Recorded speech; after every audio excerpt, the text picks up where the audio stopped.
Ukraine's defense minister Oleksiy Reznikov has said that Russia is preparing a major new offensive. He warned that it could begin as soon as 24th February.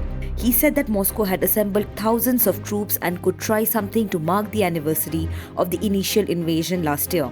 There is a possibility of the assumed attack would also mark Russia's Defender of the Fatherland Day on 23rd February, which celebrates the army.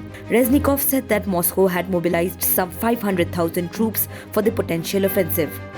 In September, Russian President Vladimir Putin announced a general mobilization of some 300,000 conscripted troops, which he said was necessary to ensure the country's territorial integrity. But Reznikov suggested that the true figure recruited and deployed to Ukraine could be much higher. The US-based Institute for the Study of War, or ISW, recently said that Moscow could seek to undertake a decisive action and launch a big offensive in the east.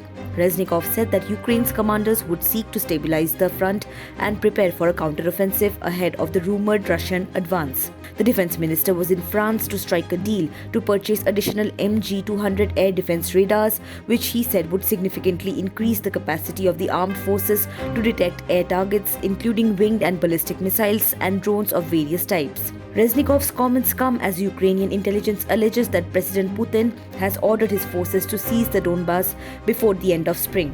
Meanwhile, 3 people have died in an attack on the city of Kramatorsk. 8 others were wounded in the city in Donetsk region after a Russian missile struck a residential building. The toll is expected to rise as rescuers comb through the wreckage. Ukraine has recently renewed calls for fighter jets to help protect itself from air attacks after Germany, the US and the UK agreed to send them tanks.